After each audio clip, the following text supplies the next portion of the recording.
ஆண்டவராகிய இயேசு கிறிஸ்துவின் திருப்பெயராலே உங்கள் அனைவருக்கும் அன்பான வாழ்த்துக்களை நான் தெரிவித்துக் கொள்கின்றேன்.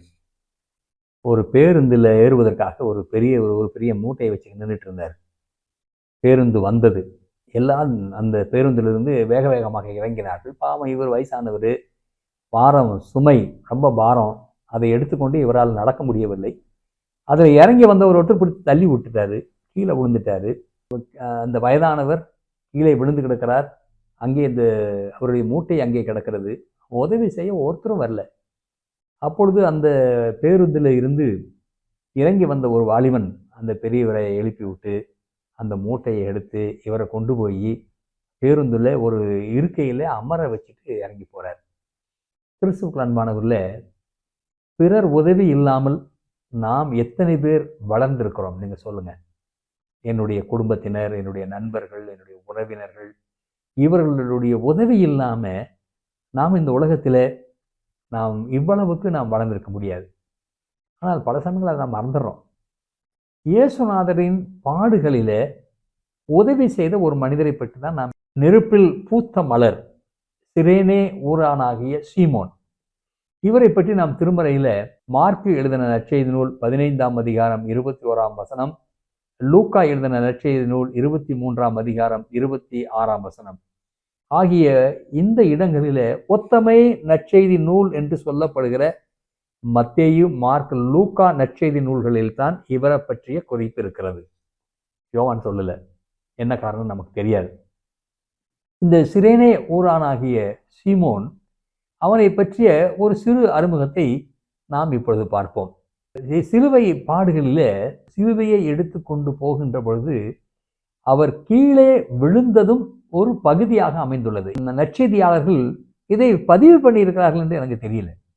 இதை கூட கவனமாக பதிவு செய்திருக்கின்றார்கள். அவர் கீழே விழுகிறது கூட பாடுகளிலே ஒரு அங்கம் என்று சொல்கிறார்கள். எது எப்படி இருந்தாலும் மரண தண்டனை பெற்றவர்கள் சிலுவையை எடுத்துக்கொண்டு எருசலேம் நகரத்திலே நீண்ட தூரமாக அந்த பாதைகள், லாங் ரூட், டக்குன்னு குறுக்கு வழியிலலாம் போயிட முடியாது கொல்கத்தாவுக்கு. ஏன் அப்படின்னு கேட்டீங்கன்னா, நீங்கள் அந்த நகரத்தினுடைய நீளமான வீதிகளிலே, பாதைகளிலே நீங்கள் செல்கின்ற பொழுது எல்லாம் பார்ப்பாங்க. அவங்களுக்கு இது ஒரு எச்சரிக்கை. யாரும் இனிமேல் ரோமர்களுடைய ஆட்சிக்கு விரோதமாக எதுவும் செய்யக்கூடாது என்பதற்காக மற்றவர்களை எச்சரிக்கின்ற வண்ணத்திலே தான் இந்த இயேசுநாதர் சிலுவையை எடுத்துக்கொண்டு நீண்ட தூரமாக புறப்பட்டு போகிறார். ஆனால் நீங்கள் பார்த்தீங்கன்னா, இயேசுநாதரை இரவிலே கைது செய்கிறார்கள்.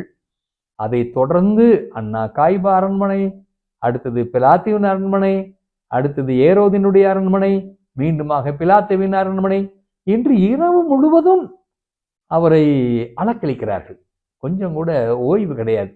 ஏற்கனவே உடலும் மனமும் சோர்ந்து போயிருந்த ஒரு சூழ்நிலையில இந்த சிலுவையினுடைய பாரமும், ஏற்கனவே உடலும் மனமும் சோர்ந்து போயிருந்த நேரத்தில் இயேசுநாதர் இப்பொழுது தெருக்களிலே சென்று கொண்டிருக்கிறார். அவருக்கு உதவி செய்ய ஒருவர் வரவில்லை. ஆமா, நான் கேட்கிறேன், இயேசுநாதர்கிட்ட அதிசயத்தை, அற்புதத்தை எல்லாம் அனுபவிச்சாங்களா? அவங்க எங்க போனாங்க? இயேசுநாதரோடு கூட இருந்த சீடர்கள் எங்கே போனார்கள்? எல்லாம் விட்டுட்டு ஓடிட்டாங்க. ஒரு துன்பம் வருகின்ற பொழுது எல்லாம் ஓடிடுவாங்க. அப்படித்தான் இயேசுநாதருக்கு ஒரு உதவி செய்ய ஒருவரும் இல்லை. அதாவது யூத பாரம்பரியத்தின் பிரகாரம் இந்த மாதிரி ஒரு சம்பவம் நடக்கின்ற பொழுது மனிதாபிமான அடிப்படையில் யாராவது உதவி செய்தால் அதை தடுக்க மாட்டார்கள். ஆனால் அப்படி மனிதாபிமான அடிப்படையில் கூட ஒருவரும் உதவி செய்ய வரவில்லை என்பதுதான் நிதர்சனமான ஒரு உண்மை. இப்படிப்பட்ட நிலையிலே தான் சிரேனே ஊரானாகிய சீமோன் சுமப்பதற்கு கட்டாயப்படுத்தப்படுகிறான். யார் இந்த சீமோன்? சிரேனே ஊரானாகிய சீமோன் என்று இவரை பற்றி நற்செய்தி நூல்களில் சொல்லப்பட்டிருக்கிறது. சிரேனே என்பது ஒரு ஊர். அந்த ஊர் பட்டணம். அது ஒரு ரோமருடைய காலனி. அது எங்க இருக்குதுன்னு கேட்டீங்கன்னா, வட ஆப்பிரிக்காவில் இருக்கிறது. இன்னும் சொல்ல போனா அந்த காலங்களிலேயே 1,00,000 யூதர்கள் அங்கே இருந்திருக்கின்றார்கள். அது இப்போதைக்கு லிபியாவில் இருக்கக்கூடிய இடம். அங்கிருந்து தான் இவர் இங்க வந்திருக்கிறார். யாருங்க? இந்த சீமோன் இங்கே வந்திருக்கிறார். எதுக்கு வந்திருக்கிறாரு? அவர் ஒரு யூதர். பஸ்கா பண்டிகைக்காக வந்திருக்கின்றார். சொல்லுகிறார்கள், எருசலேமிலே அன்றைக்கே இந்த ஆப்பிரிக்காவிலிருந்து வரக்கூடிய யூதர்கள் எல்லாம் சேர்ந்து ஒரு ஜெப ஆலயம் வச்சிருக்கிறாங்க. பஸ்கா பண்டிகைக்கு வருகின்ற பொழுது அங்க அவங்க பார்ப்பாங்களாம், கூடுவார்களாம். இப்படி உலகம் முழுவதும் இருந்து யூதர்கள் வந்து குவிந்த வண்ணம் இருக்கின்றார்கள். அப்பொழுதுதான் பாவம் இவருக்கு ஒன்றும் தெரியாது சீமோனுக்கு. அவரும் கூட்டத்திலே போய் கொண்டிருக்கின்றார். எல்லாருக்கும் இது ஒரு வேடிக்கை பொருளாகத்தான் இயேசுநாதர் போயிட்டார். ஆகவே இவர் இயேசுநாதரை இவருக்கு தெரியாது. ஒருவேளை கேள்விப்பட்டிருந்திருக்கலாம், அது கூட கேள்விப்பட்டிருப்பதற்கு நியாயமே கிடையாது. ஏனென்று சொன்னால் இவர் சிரேனே ஊர்லேருந்து வருகிறார். சிரேனே ஊர் எருசலேமிலிருந்து 1100 மைல்கள். அப்புறம் ஒரு சிலர் என்ன சொல்றாங்க கேட்டீங்கன்னா, இவர் ஆப்பிரிக்கா தேசத்திலிருந்து வந்ததுனால, ஆப்பிரிக்கா பிராந்தியத்திலிருந்து வந்ததுனால இவர் ஒரு கருப்பு ஆப்பிரிக்கராக இருப்பதற்கு வாய்ப்பு இருக்குது என்று சொல்வார்கள்.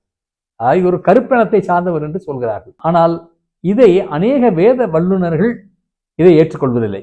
காரணம் என்னவென்று சொன்னால், இன்றைக்கு சிரேனே ஊரிலே பெரும் எண்ணிக்கையில யூதர்கள் இருந்தார்கள். இப்பொழுது நீங்கள் இந்த சிரேனே ஊரானாகிய சீமோனும் இயேசுநாதர் செல்கின்ற அந்த பாதையில கூட்டத்தோட கூட்டமா போயிட்டு இருக்கிறார். கீழே விழுந்துடுறாரு. அப்பொழுது அவரை கட்டாயப்படுத்தி இந்த சிலுவையை சுமக்க வேண்டும் என்று சொல்கிறார்கள். பாருங்க, ரோமர் இராணுவத்திற்கு வானளாவிய அதிகாரம் உண்டு. அவர்கள் யாரையும் எந்த வேலையும் செய்ய சொல்லலாம். ரோட்ல போற ஒரு தட்டு தட்டி, ஏய் இதை எடு, இதை செய் என்று சொல்வதற்கு அவர்களுக்கு அதிகாரம் இருக்கு. யாரை வேணாலும் கட்டாயப்படுத்தலாம். இதை யாரும் தட்டி கேட்பதற்கு யாருக்கும் அதிகாரம் கிடையாது. அந்த அளவுக்கு அதிகாரம் உள்ள ஒரு இராணுவமாக இருந்தது. இப்போ ஒருவேளை ரொம்ப அதிர்ச்சி அடைஞ்சிருப்பான். யாருங்க? சீமோன் ரொம்ப அதிர்ச்சி அடைஞ்சிருப்பான்.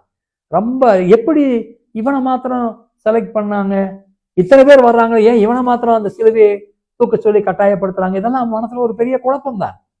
சும்மா அப்படியே போற போக்கில் யாரோ ஒருத்தரை கூப்பிட்டு ரேண்டமா இதை சுமை என்று சொன்னார்களா, அல்லது வேறு ஏதாவது அடையாளம் வச்சு இவனுக்கு குறிப்பாக சொல்கிறார்களா என்று அவனுக்கு தெரியல.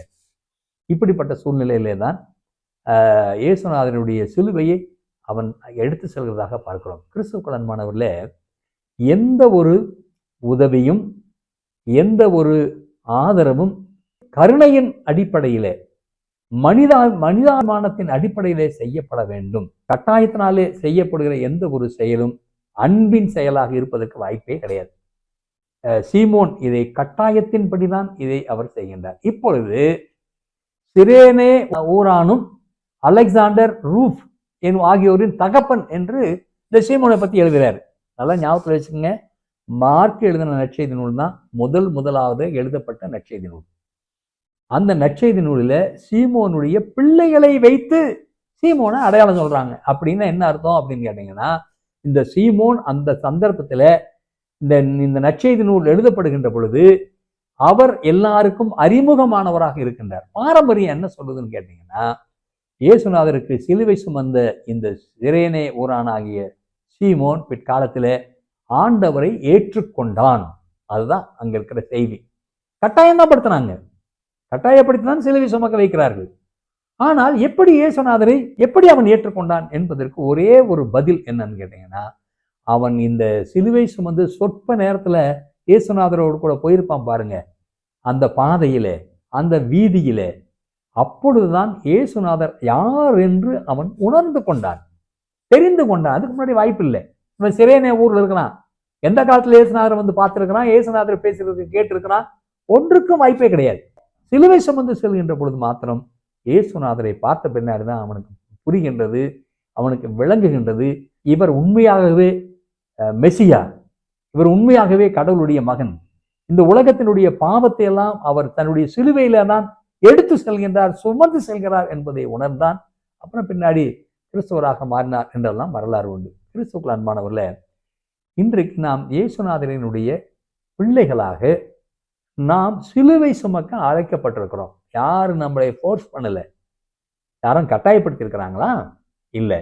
இன்னைக்கு சொல்லுவாங்க, சும்மா சொல்லுவாங்க, அவரெல்லாம் கட்டாயமாக அவர்களை மாற்றுகிறார்கள். எங்க கட்டாயமாக யாரையும் மாற்ற முடியாது. மாறாக கட்டாயமெல்லாம் ஒன்றும் படுத்தப்படவில்லை. நம்ம யாரும் கட்டாயப்படுத்தல. இந்த சிரேனே ஊரானாகிய சீமோனை கட்டாயப்படுத்துற மாதிரி நம்ம யாரும் கட்டாயப்படுத்தல. ஆனால் உண்மையாகவே நாம் சிலுவை சுமப்பதற்கு ஆயத்தமாக இருக்கிறோமா என்பதை மாத்திரம் நாம் இந்த நாளில இந்த தவக்காலத்திலே சிந்திக்க ஆண்டவர் நம்மை அழைக்கின்றார். அவர் பாருங்க, அந்த சிலுவைக்கு அவருக்கும் சம்பந்தமே இல்லை. ஆனாலும் அவர் சிலுவை சுமப்பதற்கு தன்னை ஒப்படைத்தார். ஒப்படைத்ததனுடைய விளைவு என்னன்னு கேட்டீங்கன்னா, அந்த குறுகிய நேரத்துல இவர் இயேசுநாதரினுடைய அன்பை புரிந்து கொண்டார். கிறிஸ்துவுக்குள் அன்பானவர்ல, சிரேனே ஊரானாகிய சீமோன் ஒரு பெரிய இறையலாளர் என்று தான் நான் நினைக்கிறேன். ஏன் என்று சொன்னால், அந்த நற்செய்தியாளர்கள் எல்லாம் கோடிட்டு காட்டுகின்ற ஒரு இறையியல் உண்மையை தன் வாழ்விலே நிரூபித்திருக்கிறாரு. அது என்னன்னு கேட்டீங்கன்னா, பாடுகள் இல்லாமல் மகிமை இல்லை. துன்பங்கள் தான் வாழ்விலே நம்மை உயரத்திற்கு எடுத்து செல்லும் என்கின்ற ஒரு இறையியல் உண்மையை கற்றுக் கொடுக்கிறார் சிரேனே ஊரானாகிய சீமோன். கிறிஸ்துவுக்குள் அன்பானவர்களே, நாம் துன்பங்கள் வழியேதான் மகிமையான வாழ்வு என்பதை மனதிலே ஏற்றுக்கொண்டிருக்கிறோமா? சிலுவை சுமக்கா எத்தனை சாக்கு போக்கு சொல்றோம். ஒரு துன்பங்கள் வந்து விட்டால் ஓடி ஒளிந்து கொள்கிறோம். ஒருவேளை அங்கே வேற யாராவது கட்டாயப்படுத்த நம்ம ஓடி கூட ஒளிஞ்சிருப்பான். ஒருவேளை மற்றவர்களெல்லாம் ஐயோ எல்லாரையும் கட்டாயப்படுத்துறாங்க என்று ஓடி ஒளிந்திருக்கலாம். அப்படியெல்லாம் நம்ம கற்பனை செய்து பார்க்கலாம். கிறிஸ்துவுக்குள் அன்பானவர்களே, இயேசுநாதரினுடைய சிலுவையை சுமப்பதற்கு நாம் ஆயத்தமா? இதுதான் கேள்வி. என்னுடைய நண்பரோடு கூட நான் பேசிக் கொண்டிருந்தேன். அப்பொழுது அவர் எப்பொழுதும் வேடிக்கையா பேசுவார். நீங்கள் எல்லாம் பங்கர் கிறிஸ்தவர்கள் என்று சொன்னார். புரியல. அதாவது சண்டை நடக்கிற பொழுது குண்டு வீச்சிலிருந்து தப்பிப்பதற்காக பதுங்கு குழி வெட்டி இருப்பாங்களாம். அதுல போய் பதுங்கிக் கொள்வார்கள். ஆபத்து நீங்களோன்னு வெளியே வந்து விடுவார்கள். அப்படிதான் சொன்னார். கிறிஸ்தவர்கள் நீங்கள் உங்களுக்கு ஏதாவது கஷ்டங்கள் துன்பங்கள் வந்தா ஓடி ஒளிஞ்சிக்குவீங்க, பங்கர் கிறிஸ்டியன்ஸ் என்று வேடிக்கையாக சொன்னார்கள். கிறிஸ்துவுக்குள் அன்பானவர்களே, நம்முடைய பாடுகளையும் துன்பங்களையும் மனப்பூர்வமாக ஏற்றுக்கொண்டு சிரேனே ஊரானாகிய சீமோனை போல இயேசுநாதருக்கு சிலுவை சுமப்பதற்காக நம்மை கடவுள் அழைத்திருக்கிறார். இந்த தவ காலத்தில சிலுவை சுமக்கின்ற அழைப்பிலே உறுதியாக இருப்பதற்கு ஆண்டவரே என்னை ஒப்படைக்கிறேன் என்று சொல்லுவோம். இது ஒரு பக்கம் இருக்கட்டுங்க. நீங்க ஆமா, சிரேனே ஊரானாகிய சீமோன் வந்தாரு, சிலுவை சுமந்தாரு, பின்னாடி இயேசுநாதரை கண்டு கொண்டாரு. இதெல்லாம் ஒரு பக்கத்துல நமக்கு நாம் பெற்றிருக்கிற தகவல்கள். ஆனா அடுத்த பக்கத்தை நீங்க பாத்தீங்கன்னா, மார்க் எழுதின நற்செய்தி நூல் 14ஆம் அதிகாரம் 21ஆம் வசனத்துல சிரேனே ஊரானாகிய சீமோனை பத்தி பேசுற பொழுது அவர் நாட்டிலிருந்து வருகிறார் என்று சொல்லப்பட்டிருக்கிறது. அதாவது என்ன சொல்ல வர்றாருன்னு கேட்டீங்கன்னா, அவன் வெளியாளு, மைக்ரண்ட், அங்கே இருந்து இங்கே ஒரு புலம்பெயர்ந்து வந்திருக்கிறார், வெளிநாட்டவர் என்று சொல்கிறார், நாட்டுப்புறத்திலிருந்து வருகிறேன் என்று சொல்கிறார். கிறிஸ்துவுக்குள் அன்பானவர்களே, இன்றைக்கு நாம் ஒரு ஊர் விட்டு ஊர் போலாம் பாருங்க, உழைக்கிறதுக்கோ அல்லது ஒரு வகையான ஒரு ஏதாவது நிகழ்ச்சியில கலந்து கொண்டிருக்கிறதுக்கோ வெளியிருந்து வர்றவங்களை நாம் எந்த மனநிலையில ஏற்றுக்கொள்கிறோம்?